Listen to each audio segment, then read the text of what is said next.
15 जून से कह रहा हूं कि सुशांत सिंह राजपूत केस का सबसे बड़ा संदिग्ध संदीप सिंह है।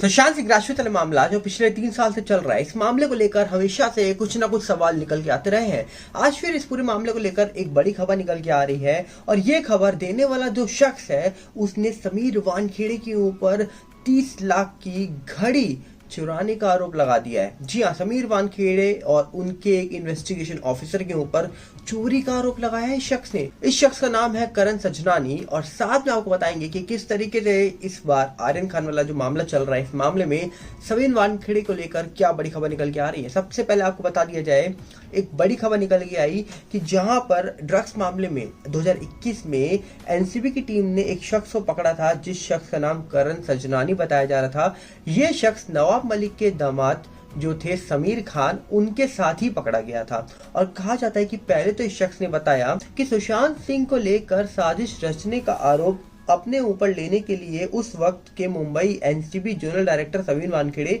और अधिकारी आशीष रंजन ने मुझ पर दबाव बनाया था। और इस दबाव बनाने के बाद मुझे ये बोला गया था कि हम तुम्हें जेल से जल्दी बाहर छुड़वा लें। जिसके ने एक और गंभीर आरोप लगाया है समीर वानखेड़े और उनके इन्वेस्टिगेशन ऑफिसर जिनका नाम आशीष रंजन है। उनके ऊपर आरोप लगाते हुए इस शख्स ने बोला है कि मेरी 30 लाख की जो रोलेक्स की घड़ी थी, जब वो निकाली गई मेरे हाथ से, तो उसके बाद कहा जा रहा है कि जब सामान जब्त की लिस्ट में नाम लिखा जाता है कि ये सामान लिया गया है और जब आप छूटोगे तो आपको दे दिया जाता है, तो उस लिस्ट के अंदर वो नाम लिखा ही नहीं गया कि 30 लाख की घड़ी भी ली थी और वो 30 लाख की घड़ी मुझे वापस कभी दी ही नहीं गई। ऐसा कहना है करण सजनानी का, जो कि कहा जा रहा है कि एक ब्रिटिश नागरिक है। और इसीलिए कहा जा रहा है कि उस आदमी ने ये बात बताई कि सीज किए हुए सामान में वो घड़ी का जिक्र ही नहीं करा गया और मेरी 30 लाख की घड़ी चुरा ली गई। और दूसरी तरफ देखा जाए तो सुशांत सिंह राजपूत मामले में भी कई बड़े खुलासे हो रहे थे तब, पर इस शख्स ने जो खुलासा किया है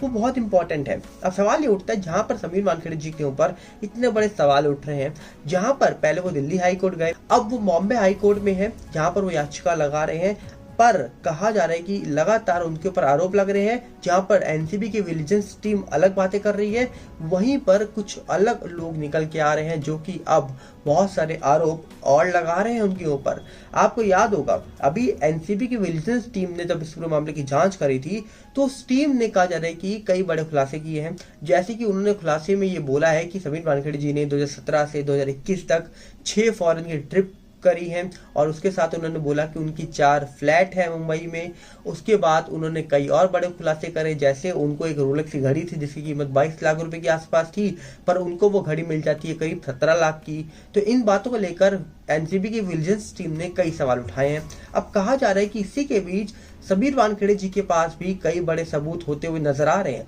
क्योंकि बॉम्बे हाई कोर्ट में जब वो पहुंचे तब से ही एक खबर निकल के आ गई मीडिया में कि शाहरुख खान और समीर वानखेड़े जी की चैट्स बाहर आ गई हैं और उनके ऊपर जो लोग आरोप लगा रहे हैं 25 करोड़ की रिश्वत लेने का, उस चैट को पढ़ने के बाद, उस चैट को देखने के बाद तो कहीं से ये नहीं लग रहा कि उन्होंने कुछ पैसे मांगे होंगे। ऐसा हम प्रतीत नहीं कर रहे हैं। ऐसा उस चैट में जो मेंशन हो रहा है हम वही आपको बता रहे हैं, क्योंकि उस चैट में शाहरुख खान समीर वानखेड़े जी को धन्यवाद कर रहे हैं और बाद में वो ये लिख भी रहे हैं कि आपके इस काम के बाद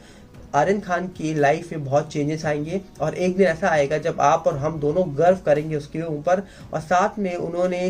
कहा जा रहा है कि समीर वानखेड़े जी से ये भी बोला कि प्लीज मदद करिए, उसको उस जगह पर नहीं रहने दीजिए, अगर वो जेल गया तो टूट जाएगा, अंदर से टूट जाएगा। और कहीं ना कहीं उसको कुछ नॉर्थ के लोग हैं जो राजनीति के चक्कर में फंसाने में लगे हुए हैं। कुछ ऐसी बातें उस चैट में निकल के आ रही हैं, पर उस चैट को देखने के बाद क्या इस पूरे मामले में बहुत बड़ा ट्विस्ट आने वाला है, क्योंकि जिस तरीके से उस चैट में बातें हुई हैं समीर वानखेड़े जी और शाहरुख खान को लेकर, तो बहुत सारी बातें अपने आप पे ही उठ जाती हैं कि आखिरकार अगर ये बातें सच है, जिस तरीके से शाहरुख खान और समीर वानखेड़े जी की बातें हो रही हैं, तो फिर कौन इस पूरे मामले में समीर वानखेड़े जी के ऊपर सवाल उठा रहा है, इसको लेकर भी अभी जांच चल रही है। ये मामला सीबीआई के हाथ में है, जहां पर कहा जा रहा है कि सीबीआई ने बॉम्बे हाई कोर्ट में ये तर्क रखा है कि समीर वानखेड़े जी के पास कई फ्लैट्स मिले हैं, मतलब कई प्रॉपर्टी मिली है, वहीं पे वो 6 बार फॉरेन ट्रिप करके आए हैं और जिस तरीके से उन्होंने खर्चा दिखाया है फॉरेन ट्रिप को लेकर करीब 8,75,000 का, एक खर्चे में तो इतनी जगह लोग घूम के नहीं आ सकते हैं, ऐसी बातें की गई हैं। पर अब देखने वाला विषय है कि इस मामले में निकल के क्या आएगा, क्योंकि समीर वानखेड़े जी वही ऑफिसर है जिन्होंने सुशांत केस में कई बड़े लोगों को पकड़ा था, कई बड़े लोगों को पूछताछ के लिए बुलाया था और कहीं ना कहीं सुशांत मामले में एनसीबी की ओर से एज अ जोनल डायरेक्टर जब ये अपॉइंट हुए थे तब से देखने को मिला था कि वो मामला बहुत तेजी से आगे बढ़ रहा था और उसी के बाद से लोगों ने समीर वानखेड़े जी को सपोर्ट करना शुरू किया था और जो सपोर्ट आज भी लोगों का बना हुआ है। पर देखने वाला विषय है कि इस पूरे मामले में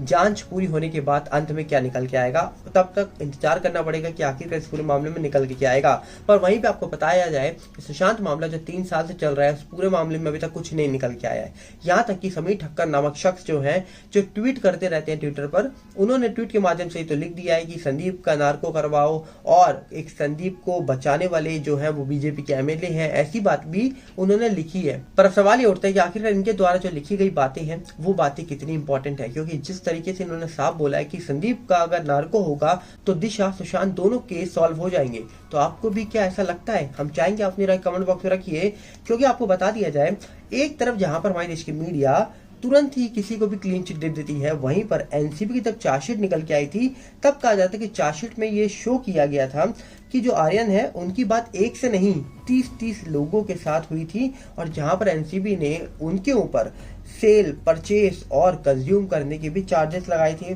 जिसके बाद कहा जा रहा है कि कई सारी बातें और निकल के आई थी, क्योंकि जो एनसीबी का अरेस्ट मेमो निकल के आया था उसमें तो ये बात साफ थी कि वो कंज्यूम कर रहे हैं, सेल कर रहे हैं, परचेज कर रहे हैं और उनके ग्रुप के पास से भी ड्रग्स सीज हुआ था, ऐसी बातें भी लिखी गई थी जो अरेस्ट मेमो एनसीबी का था जब आर्यन खान अरेस्ट हुए थे। पर इसके बावजूद बिना कोर्ट के डिसीजन के बहुत सारे लोग हैं जो क्लीन चिट दे देते हैं अपने आप, जैसे कि हमारे देश की मीडिया, और मीडिया में आज भी कई सारी बातें चल रही हैं। अब देखने वाला विषय ये है कि इस मामले की जांच पूरी होने के बाद क्या निकल के आएगा ये तो वक्त ही बताएगा। पर हम चाहेंगे अपनी राय कमेंट बॉक्स में रखिए। हम मिलेंगे बहुत जल्दी। नमस्कार, जय हिंद। साथ में आप अपील करेंगे कि आप हमारे फेसबुक और टेलीग्राम चैनल से जुड़ जाइए जिसका लिंक डिस्क्रिप्शन में है। मिलते हैं बहुत जल्दी।